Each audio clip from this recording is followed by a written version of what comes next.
Bonjour, bonjour, bienvenue sur le plateau de Bâti Journal TV. Nous sommes à Eurobois 2020 et nous allons parler des métiers du bois, de leur attractivité, mais aussi parfois des difficultés qu'on rencontre pour embaucher notamment des personnes motivées et surtout bien formées.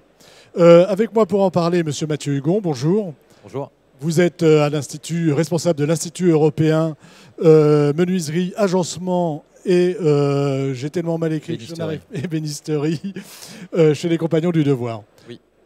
Une petite présentation de l'Institut. Alors moi je suis du coup responsable d'un institut de métier qui est un des 16 instituts qui font partie de l'association des compagnons ouvriers, des Compagnons du Devoir. Le rôle d'un institut, c'est d'étudier le devenir du métier pour permettre à nos formations d'être adaptées aux métiers de demain. Voilà, tout simplement. À côté de vous, Madame Cécile Gueux, bonjour. Bonjour. Vous êtes chez Pôle emploi Aura. Pôle emploi, on ne présente pas, mais dans la région, comment ça se passe ? Alors effectivement, on ne présente pas Pôle emploi grand généraliste, secteur service public de l'emploi et grand généraliste de l'emploi, mais en précisant quand même qu'en Auvergne-Rhône-Alpes, nous déployons une grande stratégie en direction des domaines pour lesquels nous identifions des difficultés de recrutement particulières, des tensions particulières, dont celui pour lequel je suis là aujourd'hui. À côté de vous, Madame Bénédicte Muller, bonjour. Bonjour. Vous êtes chargée de mission emploi-formation chez Fibois, c'est ça ? C'est ça. Fibois ? Fibois Auvergne-Rhône-Alpes, qui est l'interprofession régionale pour le développement de la filière bois dans la région. Et à côté de vous, un menuisier. Alors, je n'ai pas noté votre nom. Si, Monsieur Raphaël Moronoz. Vous avez une entreprise de menuiserie. Vous êtes aussi représentant de la CAPEB. Tout à fait. Est-ce que vous pouvez nous dire un peu à quoi ressemble votre entreprise ? C'est une entreprise artisanale où on est 3 personnes, dont je suis le gérant. Et on fabrique et on pose nos menuiseries, essentiellement en bois. Donc on transforme de la matière, tout simplement. Transformer de la matière. Alors, on est là pour parler de l'attractivité des métiers du bois, de leur valorisation, de les valoriser. Mais je vais commencer par l'entreprise. Et moi, j'aimerais que vous me disiez si vous sentez que les métiers du bois sont attractifs, que vos métiers sont attractifs ou pas. Moi, je dis oui. Je dis oui parce qu'on travaille une matière noble, tout simplement, une énergie renouvelable. On en aura toujours. On a une diversité de bois qui sont tellement énormes, surtout en France, qu'on peut faire tout ce qu'on veut. Et on a la chance de faire un métier qui est utile. C'est-à-dire, et puis ça se voit, c'est-à-dire que le résultat, on le voit. S'il est mal fait, ça se voit. S'il est bien fait, ça se voit aussi. Voilà, tout simplement. C'est plutôt valorisant de travailler le bois. Oui, c'est pour ça que je le fais. J'ai plein d'arguments positifs pour utiliser ce bois-là. Ce matériau-là, pardon. Ce matériau-là. Et en même temps, vous dites que c'est pas si facile que ça de trouver des gens pour venir travailler chez vous, et notamment dans les petites entreprises. Pourquoi ? Complètement. C'est le problème du moment, nous, la petite entreprise, de trouver des gens compétents pour venir nous aider, puisque on a la chance, contrairement à il y a 10 ans, d'avoir beaucoup de travail. Et donc, on cherche des gens compétents et on ne les trouve pas. Où est le problème, à votre avis ? Le problème, je sais pas, c'est un fait de société, j'en sais rien. C'est dans l'envie aussi, peut-être au niveau de comme vous dites, l'attractivité. Peut-être qu'au niveau information, on n'est pas au courant de tous nos métiers, qui partent de la première à la deuxième transformation. Et puis l'assiduité, à passer du temps à faire quelque chose. Je crois qu'il y a aussi ça.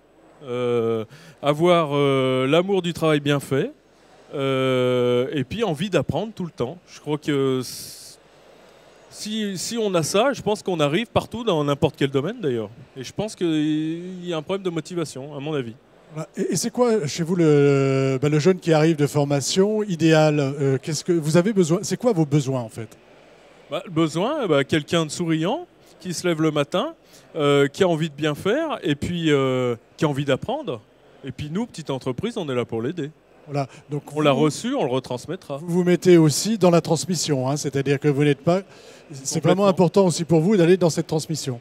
Complètement. On a un savoir-faire qu'on a reçu de nos aïeux, on a le devoir de le transmettre. Et justement, c'est là où j'ai un peu des craintes, c'est que on le transmet de moins en moins. Est-ce que c'est pas un discours qui est assez ancien? Je suis un peu plus âgé que vous et c'est des choses que j'entendais déjà quand j'étais plus jeune. Est-ce que c'est pas un discours qu'on a beaucoup entendu et qu'on a tendance à se dire finalement c'est comme ça, mais peut-être que ça a toujours été un petit peu comme ça, non? Ah, je peux pas vous dire. Moi, oui, il y a 20 ans, c'était déjà ce même discours quand j'étais à l'école. Après, j'ai pas de solution au problème, mais je pense que le problème est le même. Donc pour vous, un métier attractif, des métiers attractifs, mais en tout cas dans l'artisanat, dans la menuiserie, et une difficulté finalement à recruter malgré le fait que ces métiers soient attractifs. Tout à fait. Alors on va aller voir, tiens, du côté de Pôle emploi. Est-ce que c'est quelque chose que vous sentez, vous, ça? J'imagine que vous êtes en rapport avec les entreprises, que le discours de monsieur, il n'est pas le seul à parler comme ça. Il y a beaucoup de personnes qui parlent comme ça.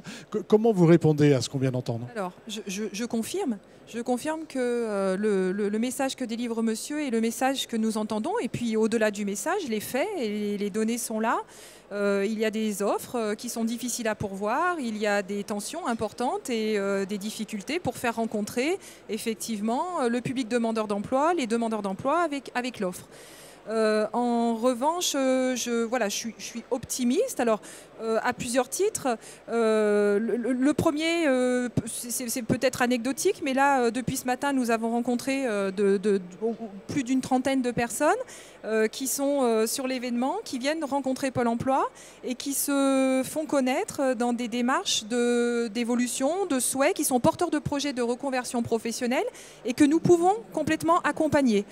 Dans le cadre du plan d'investissement des compétences porté par Pôle emploi, il y a des ressources importantes pour financer et aider les demandeurs d'emploi qui souhaitent se reconvertir et devenir employables et devenir demain des bons collaborateurs pour le secteur. Beaucoup de demandeurs d'emploi qui viennent d'autres secteurs aujourd'hui sont intéressés par les métiers du bois. Et on va aller au sens large, les métiers du bois au sens large. Alors, la forêt à une menuiserie, un agenceur, un constructeur bois.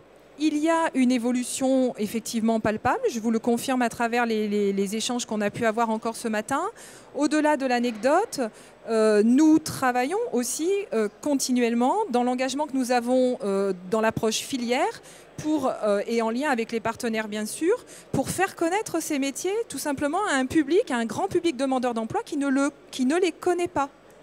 Donc nous travaillons autour de la promotion des métiers, des emplois et des formations qui permettent de travailler dans la filière au travers d'événements tels que hashtag vers un métier qui sont concrètement des événements organisés dans nos agences toutes les semaines en lien avec la profession et je salue vraiment le discours du monsieur parce que la façon dont il a de parler de son métier n'est pas transposable. C'est-à-dire que nous travaillons avec les entreprises qui sont à nos côtés de façon partenariale, qui sont présentes soit dans les agences, soit qui nous reçoivent dans leurs entreprises pour faire réellement découvrir la réalité des métiers pour lesquels ils recherchent des collaborateurs. Et ça, c'est précieux et c'est irremplaçable. Alors, on verra après ce que vous mettez en place au niveau de la filière, mais je vais aller du côté de la formation et du côté donc, de l'Institut européen des métiers du bois, on va dire, on va faire un raccourci. Est-ce que vous, comment ça se passe et par rapport à ce que vous venez d'entendre, quelle est votre réflexion? Alors nous, on est un organisme de formation qui propose à des jeunes de se former par le voyage à un métier. Notre credo, c'est l'alternance. On croit vraiment que le premier lieu de formation, c'est l'entreprise. C'est là qu'on apprend le métier et le CFA est indispensable et nécessaire, mais pas suffisant. Voilà. Le constat qu'on fait, c'est qu'on a des chiffres de rentrée en formation initiale qui augmentent régulièrement. On a de plus en plus d'apprentis. Donc des métiers attractifs? Oui. De toute façon, ça, moi, je ne vais pas vous dire que nos métiers ne sont pas attractifs, ça c'est sûr. C'est des métiers qui offrent des multiples possibilités au niveau des carrières. On peut être à l'atelier, on peut être sur le chantier, on peut occuper des postes à responsabilité, on peut travailler dans des entreprises de toute taille, avoir des activités très variées. Le métier de menuisier aujourd'hui, parce que c'est celui que je connais, c'est un métier qui n'est plus simplement cantonné au travail du bois. On travaille d'autres matériaux, des résines, des métaux, du verre, voilà. C'est également un métier qui est intéressant dans le cadre de la nouvelle réglementation énergétique 2020, de l'intérêt nouveau mais lointain des gens pour l'écologie et le développement durable. C'est une ressource renouvelable, respectueuses de l'environnement, ça apporte certaines valeurs. Voilà, donc ce sont des métiers attractifs. Donc des métiers attractifs. Aujourd'hui, par contre, pour terminer, Oui. le constat qu'on fait, c'est qu'on a plus de propositions d'embauche que de jeunes à mettre en face. D'accord. Voilà. Donc il faut dire aux jeunes de venir sur des métiers qui sont à la fois attractifs par ce qu'ils sont, mais aussi parce qu'il y a de l'emploi, tout simplement. Oui, il y a de l'emploi. Oui. On va aller voir la filière et on va aller voir ce que met la filière pour valoriser les métiers, mais aussi pour les rendre attractifs. Est-ce que tous les métiers du bois sont attractifs? Je dirais que tous les métiers du bois ont des arguments pour répondre à différentes aspirations. On a des métiers de pleine nature, comme tous les métiers forestiers, le métier de travailleur forestier, bûcheron, conducteur d'engins forestiers, pour ceux qui aiment travailler à l'extérieur. On a des métiers dans des secteurs plus industriels, avec une emprise du numérique qui est devenue très très forte et qui peuvent aussi répondre à certaines aspirations. Et on a des métiers dans le bâtiment ou l'agencement, la menuiserie, où on travaille le bois de manière un peu plus manuelle. On travaille, je ne vais pas répéter ce que vous avez dit sur la noblesse de la matière et le caractère renouvelable du matériau. En fait, ce sont des métiers, je pense, tous nos métiers sont porteurs de sens. Et c'est ce qui, aujourd'hui, c'est là-dessus qu'on appuie pour attirer les jeunes et les moins jeunes. Est-ce que vous pouvez me donner un exemple du travail, je sais pas, un exemple de métier par exemple très attractif et un autre où on ne sait pas, où finalement personne ne va parce que tout simplement on ne connaît pas son existence parfois. Alors, en métier très attractif, parce que ce sont des métiers, par exemple, tout à l'heure on parlait du métier d'ébéniste, que tout le monde connaît parce que c'est dans l'imagerie depuis très longtemps. Donc en termes de formation, les établissements de formation n'ont aucun souci pour recruter des jeunes en ébénisterie, dans les formations ébénistes. Derrière, il n'y a pas forcément autant de travail que le nombre de jeunes formés. Un autre métier attractif, c'est le métier de gestionnaire forestier ou technicien forestier, qui plaît beaucoup aux jeunes pour le caractère, mais à la fois de pleine nature, formation un peu supérieure, technicien qui gère une parcelle forestière. Et là aussi, derrière, on a besoin de techniciens forestiers, mais pas autant que de jeunes qui voudraient rentrer dans ce métier. Voilà. Et après, des métiers à faire connaître. Alors voilà, à contrario, on a des métiers où on est vraiment extrêmement tendu. Et je citerai le métier de pilote de scie, où là, on a très peu d'établissements de formation en France. Je crois qu'il y en a 5 ou 6. Il y a une vingtaine d'apprenants qui sortent formés chaque année. Et les scieurs cherchent continuellement des salariés sur leur ligne de sciage. Alors je dis pilote de scie, mais c'est les opérateurs de sciage en général. C'est un secteur qui est peu connu, qui souffre d'un manque de notoriété, aussi peut-être d'une image peut-être un peu vieillotte qu'on essaye de dépoussiérer un petit peu. Dépoussiérage. Monsieur Moronoz, Monsieur Hugon a parlé d'apprentissage. Est-ce que vous-même, vous avez des apprentis?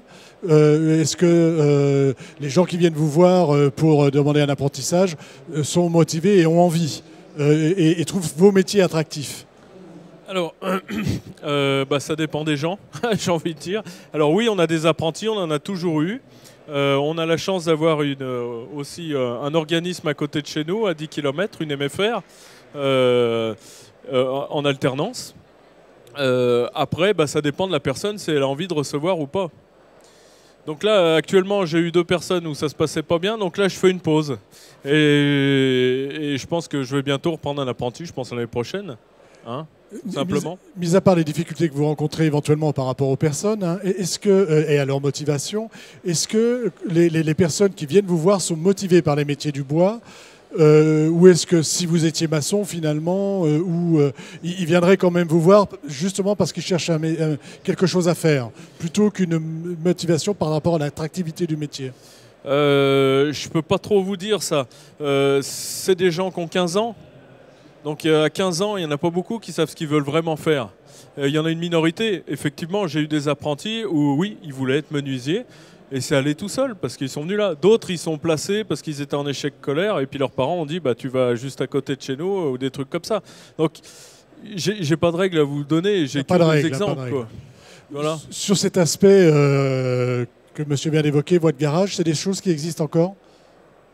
Oui, oui, les entreprises se plaignent, et les établissements de formation surtout, hein, se plaignent que souvent on envoie les jeunes vers nos formations par défaut, sur des formations en CAP, menuiserie. Est-ce que ça veut dire que rendre les métiers attractifs, les métiers du bois, pareil, hein, toujours au sens très large, c'est pas uniquement vers le public qui peut venir faire les métiers, mais aussi vers les parents, vers les enseignants, leur dire venez voir, regardez ici, regardez ce qui se passe.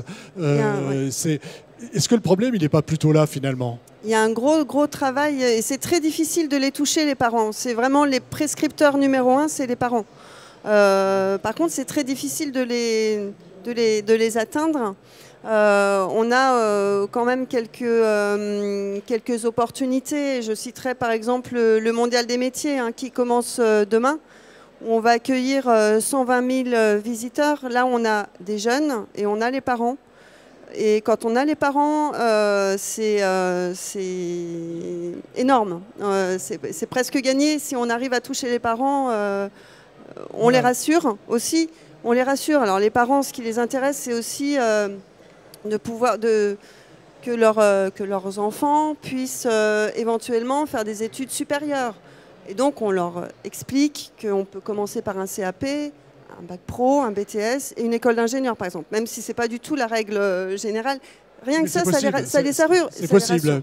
Mais c'est complètement possible. On a beaucoup d'exemples comme ça. Voilà. On a des arguments, en tout cas, à leur donner. À Pôle emploi, alors vous n'êtes pas avec les parents, vous, mais comment vous sentez l'attractivité de ces métiers et comment on les rend attractifs auprès de votre public, de personnes qui cherchent éventuellement une nouvelle carrière, une nouvelle voie et qui n'ont pas forcément pensé à ces métiers? Comment on les valorise? Qu'est-ce que vous leur dites pour leur dire tiens, allez là, c'est quand même pas mal? Alors, la première réflexion qui me vient, c'est que, effectivement, à Pôle emploi, on fait un métier qui est du conseil en évolution professionnelle. C'est bien de ça qu'il s'agit. Et il faut avoir à l'esprit qu'on va changer de métier. La plupart des gens ne vont pas avoir une vie professionnelle linéaire pendant les 40 ou un peu plus années de leur vie professionnelle. Ils vont être amenés à changer de métier. Ça, c'est une première chose. Donc le conseil en évolution professionnelle, c'est quelque chose de déterminant. Et quand je vous disais tout à l'heure qu'une grosse partie de notre travail, c'est d'aider les gens, de les accompagner sur le projet de leur évolution professionnelle, c'est bien de ça qu'il s'agit. Ce sont des personnes qui peuvent avoir travaillé dans le service à la personne ou dans l'informatique, où j'ai encore vu tout à l'heure quelqu'un qui avait commencé sa vie professionnelle en tant qu'infirmier, et puis qui à un moment donné, dans son parcours de vie personnel et professionnel, se réoriente. Donc ça, c'est une première chose. Ensuite, nous, ce qu'on préconise et qu'on fait vraiment activement aujourd'hui, c'est qu'on travaille autour de l'accélération des recrutements, en travaillant à la fois avec les demandeurs et avec les entreprises sur l'idée de repenser la façon dont on parle des métiers et dont on fait venir les entreprises vers les demandeurs et les demandeurs vers les entreprises. On repense la façon dont on aborde les choses et on travaille autrement et on essaye de recruter autrement. Donc je veux par exemple évoquer la méthode de recrutement par simulation où on va s'affranchir par exemple d'éléments tels que, alors c'est pas toujours possible bien entendu, mais dans certains métiers où on va s'affranchir par exemple d'éléments comme le diplôme ou l'expérience et où on va par des systèmes, après avoir analysé précisément le poste pour lequel les offres sont proposées, comment on va transférer par des systèmes d'analogie et par des systèmes d'exercice des habiletés qu'on va détecter sur des personnes et qu'on va essayer de transposer pour l'exercice d'un nouveau métier et pourquoi pas d'un métier dans la filière qui nous concerne, moyennant bien sûr des parcours de formation qui permettent de délivrer les compétences et de développer les compétences dont les personnes ont besoin pour devenir employables et opérationnelles dans le métier visé. Donc ça veut dire repenser l'ensemble des facteurs qui sont en jeu dans la rencontre et dans l'interaction et dans le matchage entre la demande et l'offre. Matcher la demande et l'offre. On va parler d'argent. Bah si, on travaille tous pour gagner notre vie. Est-ce qu'on gagne sa vie dans les métiers du bois, Monsieur Hugon? Est-ce que c'est attractif de ce point de vue-là? Après, c'est vrai qu'on en parlait tout à l'heure. Moi, je pense qu'effectivement, ce sont des métiers qui ont du sens, ils sont attractifs, on l'a dit, il y a des valeurs, etc. Avant tout, pour rendre un métier attractif, il faut que les gens puissent être convaincus qu'on peut gagner sa vie en faisant ce métier.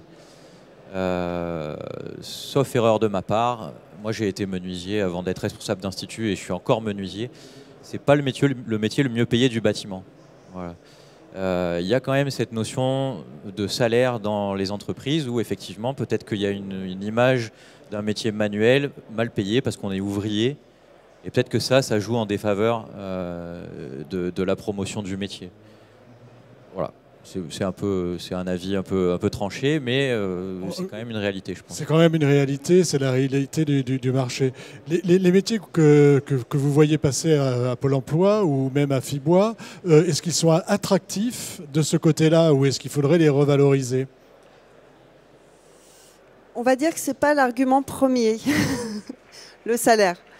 Voilà. Vous êtes quand même en train de me dire on est d'accord qu'on travaille tous pour gagner notre vie. Hein. Oui, mais en même temps, j'ai la faiblesse de croire qu'aujourd'hui, surtout aujourd'hui, ce n'est pas l'élément premier quand on va travailler. Le salaire n'est pas l'élément premier. Et je pense que justement, tous ces publics en reconversion qu'on trouve beaucoup dans la filière, on a des ingénieurs qui viennent faire un CAP charpente pour travailler dans la construction bois. J'ai un architecte qui veut se reconvertir pour être chauffeur gremier. Il ne cherche pas le salaire, hein, il ne cherche pas du tout le salaire, il cherche le sens. Donc je pense que nous, notre intérêt, parce qu'on ne va pas pouvoir agir sur le salaire, en tout cas pas de manière tranchée, il faut qu'on travaille sur la quête de sens et sur ce qu'on apporte. C'est-à-dire le fait de travailler une matière renouvelable, de travailler vertueuse pour l'environnement, peut agir dans ce sens-là. Voilà. C'est aussi un domaine où on peut travailler aussi bien en milieu urbain qu'à la campagne, dans des coins très reculés qui peuvent aussi être très attractifs pour... Voilà, on a des arguments, on peut évoluer, on peut se mettre à son compte, on peut être autonome, on est aussi polyvalent. Enfin, on a des arguments. On a des arguments. Voilà. Monsieur Morono, sur cette question du salaire, de l'argent. Une question du salaire, effectivement, la vraie question c'est de se dire quel est le montant où on est bien payé déjà pour pouvoir comparer. Moi, je ne sais pas. Après, on a des grilles de salaire au niveau de notre organisation professionnelle. Après, j'ai envie de dire, nous, dans notre métier, c'est en fonction des compétences qu'on a. Si on a un gars qui est indispensable à l'entreprise parce que il est autonome à 100%, il est chef d'équipe ou je sais pas quoi, le salaire, il ira avec, hein, parce qu'on a besoin de lui. Et puis surtout, dans cette période où on cherche du monde, le mec qui est compétent, il a un bon salaire. Hein. C'est vrai. Oui, c'est vrai. Sur l'aspect vous êtes d'accord? Je vous vois sourire. Oui, non, je suis d'accord, je suis tout à fait d'accord. D'accord. J'en reviens à la formation et à l'envie de formation sur les métiers du bois. Les jeunes qui viennent chez les Compagnons du Devoir, ils sont plutôt motivés, ils restent dans les métiers du bois après. On a su l'attractivité, elle dure, c'est ça la question. Oui, nous, on a, après, bon, je ne sais pas si c'est pareil pour tous les centres de formation, je parle pour le mien. On a des jeunes qui sont quand même assez motivés. De toute façon, j'ai envie de dire, pour rester chez les Compagnons, il faut quand même être un petit peu motivé. Et on a quand même un taux de personnes qui restent dans le métier 5 ans après qui est assez élevé. J'ai plus le pourcentage en tête, mais on a beaucoup de jeunes qui restent dans le métier. On mène des enquêtes de satisfaction a posteriori. Et 5 ans après, ils sont toujours dans le métier. Donc oui, il y a quand même beaucoup de jeunes qui sont motivés. On parlait des reconversions d'ingénieurs, etc., d'architectes. Ces gens-là sont effectivement très motivés, encore plus que les jeunes qui ne savent pas encore trop où ils veulent aller. Est-ce que ça ne représente pas, parce que nous, en tant que journalistes, c'est ces gens-là qu'on nous présente. Hein. C'est-à-dire qu'on vient nous montrer le parcours un peu atypique de l'ingénieur qui devient charpentier ou menuisier. Et je peux vous en donner, pas des milliers, mais en tout cas, à chaque fois, on vient nous présenter ces personnes-là. Est-ce que c'est vraiment une réalité ou est-ce que c'est quand même une minorité et finalement, l'attractivité, il faut peut-être aller la chercher ailleurs et dans d'autres populations? En ce qui me concerne, pour nous, ça reste une minorité. Il y en a de plus en plus, mais ça reste toujours une minorité. Proportionnellement parlant, on est à un rapport de 1 pour 10, quoi. Sur la formation, hein, en formation initiale, c'est déjà pas mal, mais il y a quand même aussi ceux qu'il ne faut pas oublier, c'est les jeunes qui sortent du collège, qui rentrent en CAP, qui certes sont peut-être un peu en décrochage scolaire parce que le modèle scolaire ne leur convient pas. L'attractivité de ces métiers-là, c'est que c'est des formations qui ne sont pas scolaires, qui sont en alternance, et qu'à travers un parcours qui, à la base, peut apparaître comme un échec, on peut arriver à réellement se réaliser dans un métier et à atteindre une réelle satisfaction personnelle. Nous, on propose des formations qui vont du CAP jusqu'à la licence professionnelle. C'est un peu une fierté de se dire qu'on va récupérer des jeunes qui sont au bord de l'échec scolaire pour arriver en bac+3. Et je pense que pour eux, c'en est une aussi à la fin. C'est revalorisant, quoi. Et ça fait peut-être partie aussi de l'attractivité de ces métiers-là, quoi. La possibilité de transformer un échec en réussite. Oui. De toute façon, on dit toujours un bon menuisier, c'est pas quelqu'un qui ne fait pas d'erreurs, c'est quelqu'un qui sait les réparer. Oui, mais c'est bien, vous avez employé le bon mot, c'est pas erreur, mais c'est erreur et non pas faute, hein, qu'on a tendance à employer en milieu scolaire et qui peut en décourager beaucoup. Sur l'aspect travail, vous travaillez ensemble, hein, Fibois et Pôle emploi, et j'aimerais que vous me disiez ce que vous faites. On peut citer peut-être 2 exemples. Hein. On a travaillé ensemble en fin d'année dernière, par exemple. On a mis en place une formation de 4 mois au métier de la scierie, hein, dont on parlait tout à l'heure, avec le soutien de la région et de Pôle emploi. On a accompagné 12 demandeurs d'emploi donc qui sont formés au métier de la scierie et qui ont été recrutés derrière par des entreprises qui les ont recrutés en amont. Donc voilà, une action qu'on aimerait renouveler et pérenniser un petit peu. Et puis, il y a aussi l'opération. Oui. Simplement pour dire que là, vous voyez, c'est pas par hasard, c'est bien sur les opérateurs de scierie qu'on était, qui sont précisément les métiers sur lesquels Bénédicte, en introduction, a mis en évidence un déficit, d'attractivité. Donc là, on a tout l'intérêt, c'est effectivement de coopérer, nous, sur du travail de sourcing. Et donc, c'est compliqué hein, d'aller chercher le grand public demandeur d'emploi, de l'informer, de l'intéresser, de faire la promotion de tout ça, et puis de lui faire rencontrer les employeurs qui sont un maillon essentiel et qu'il est très très utile d'avoir dès le début du dispositif. C'est-à-dire que les employeurs, ils étaient là pour les entretiens qui ont permis de choisir les candidats avant même qu'ils entrent en formation. Et ça, c'est un gage de réussite. Donc c'est effectivement un partenariat, pour l'instant une première édition, mais qui ne demande qu'à être renouvelée et qui est vraiment forte de sens et forte de réussite. Force de réussite. Bon, ce sera presque le mot de la fin. Je vais vous demander à tous les 4 une petite conclusion. On va commencer par vous. Moi, je voudrais savoir... Donnez-moi envie.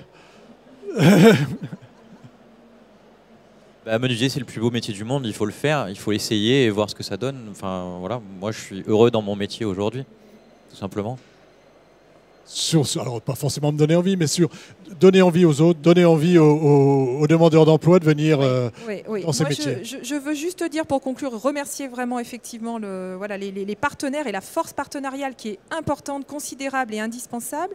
Et je veux dire que pour Pôle emploi Auvergne-Rhône-Alpes, notre directeur régional a aussi voulu, au travers notre présence, qu'un réseau que j'anime, de conseillers Pôle emploi, il y en a un par département, deviennent le correspondant un petit peu sectoriel et porte et représente ce plan d'objectifs et de développement que nous essayons de conduire et deviennent des interlocuteurs de proximité pour le Domex et pour nos partenaires pour mener à bien les actions que j'ai décrites précédemment. Voilà. Vous représentez la filière ? Oui. Donc la filière doit donner envie. Donc comment pour moi le secret, en tout cas c'est pas un secret, la recette, c'est la synergie. En fait, on a besoin de partenaires, des entreprises. Ça c'est le premier maillon, mais indispensable. On a besoin que les entreprises s'ouvrent au grand public, s'ouvrent auprès des jeunes, des familles, des enseignants, des parents. On a besoin de nos partenaires comme Pôle emploi, comme la région, comme les OPCO. Nous, les interprofessions régionales, et je parle aussi au nom de l'ensemble des interpros régionales de France et les interpros même départementales, qui travaillent beaucoup, qui vont voir les collégiens, qui vont faire visiter des entreprises. Voilà, la recette, c'est vraiment ces synergies. La recette, c'est la synergie, la proximité. La proximité, exactement. Et la valorisation, évidemment, des métiers et leur attractivité. Monsieur Moronos, vous êtes convaincu? On va pouvoir vous trouver la bonne personne? Non, oui, mais j'y crois parce qu'il faudra bien, parce que j'y arrive pas tout seul. Et puis, effectivement, moi, je suis convaincu par mon métier, je veux bien le transmettre. Je crois que c'est juste une histoire de personne, en fin de compte. Hein. Une histoire de personne, une histoire de rencontre, en fait. C'est souvent ça, Voilà. ces métiers-là. C'est ça, et de confiance, voilà. Rencontre et confiance. Ce qu'on cherche dans le travail, hein, à mon avis. Bah, écoutez, merci. C'est le mot de la fin. Merci. Merci beaucoup, merci d'être venu sur le plateau donc, de Batijournal TV, une émission à retrouver sur notre site internet Batijournal TV et sur les sites de nos partenaires, Eurobois 2020 évidemment et France Bois Forêt. Merci à vous d'être venu jusque-là.